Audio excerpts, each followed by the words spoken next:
Welcome to Flat Earth Debate Uncut and After Show. I'm your host Nathan Oakley, and if you are new to this channel, or you've not done so already, then be sure to subscribe, hit the bell notification icon and join button to keep up to date with the Flat Earth Debate. Shut up, Neil!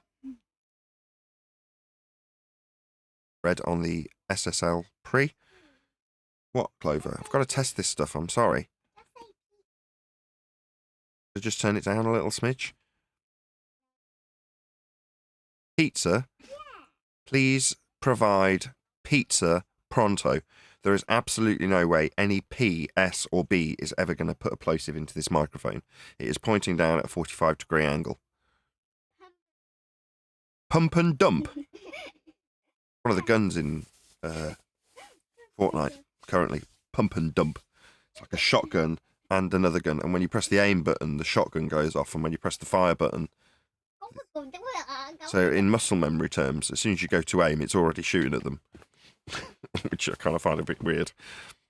Throws you off. But also, I suppose if you got used to it, it'd probably be quite good. Pump and dump. But yeah, the only way that's going to put a plosive in, let's just try, in case I was to happen to be looking at the mic when I said, please, I'm trying to over-exaggerate it, please provide pizza pronto. Please provide pizza pronto. It's pretty loud, but it ain't going to, I don't think that's going to put any plosives in. I'd be very, very surprised if that put a plosive into this mic. There's no way. I'd probably keep it if it did. You'd think, bloody hell, I need a pop filter on a shotgun mic. No, thank you. Okay, so that's coming in at -20 now on the analog line, so I can only imagine that this is where I need to be. I just have some discipline and not shout or shout off mic so it doesn't overload the mic. Right, okay, so this is the position. I'm starting in this position. Let's pause it after a couple of minutes and swap it to the original position. Now the mic is in the position that I've put it in to show off the Neumann badge, and pretty much the only reason I've got it in this position is to do that. Otherwise I'd have it in a completely different position, which seems silly. Plus this is in a position where potentially I could put a plosive down this microphone. Let's just see if I'm correct. Please provide pizza pronto. Plosive. Bottom of the barrel. Please provide pizza pronto. So yeah, there is a potential. I can actually look at the line. Please provide pizza pronto. Now if this mic's doing its job well, that shouldn't happen. It's got a piece of like cotton wool or whatever you want to call it behind the diaphragm. So there's nothing actually electronic before or after, from your perspective, the interference tube. The electronics start about there. That's where the capsule actually sits. And then it needs enough vents behind the capsule for the hypercardioid pattern to work, and then the rest of it does actually function as an interference tube in front of the microphone's capsule. So I would imagine that piece of cotton wool would stop. I'll actually show it. Let's do that. So this is the spare mic that I bought, and inside the end of the capsule,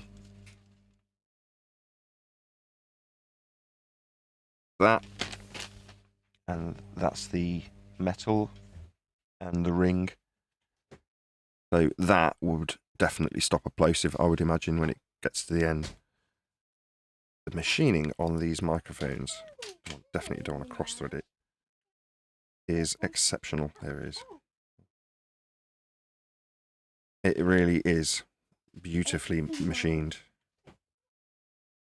So yeah, this is KMR 82i.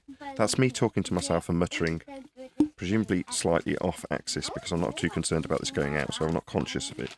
But it'd be interesting to see if this does actually do a good job of picking up every single word that I've just said. And if I was to carry on the conversation talking literally away from the mic, my mic is now looking at my back of my head. We'll see how that copes and whether or not that was all picked up or not. So this is in position number 1, which is where I've been typically putting this mic so it shows off the Neumann badge. And then I'm going to pause it once more and go back to the original.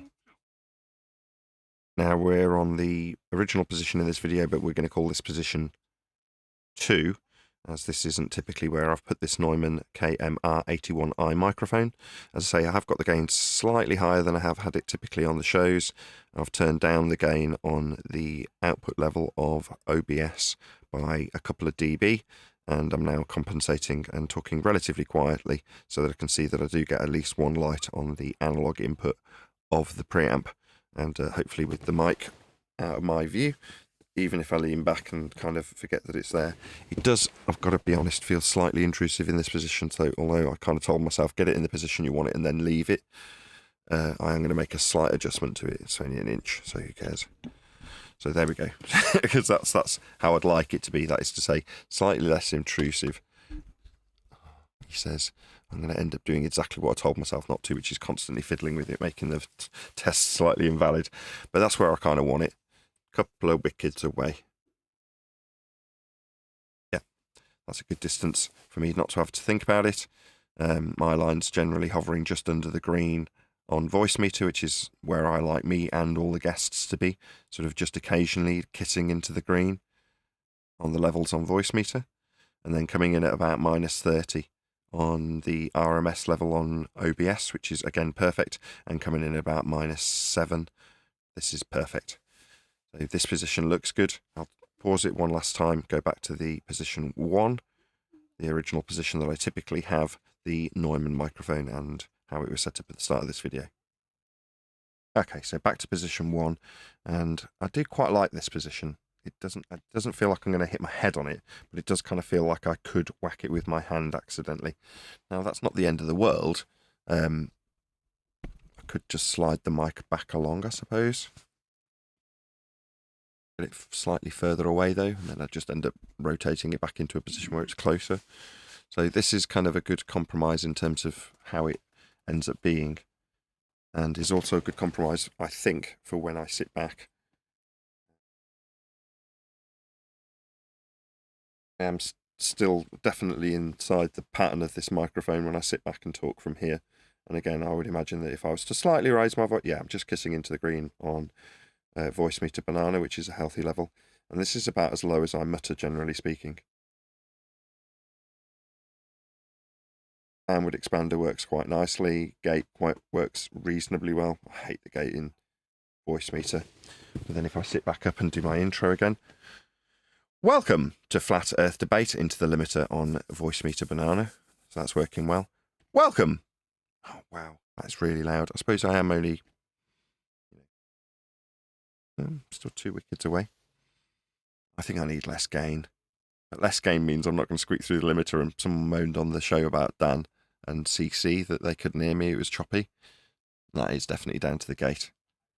So I suppose it's just a test now, having done 2 minutes aside on each mic back and forth, which position is actually better, boomed from above or boomed almost, horizontally. It doesn't look like it's horizontally on the video, but it is almost horizontal compared to almost vertical or beyond 45 degrees coming down at me.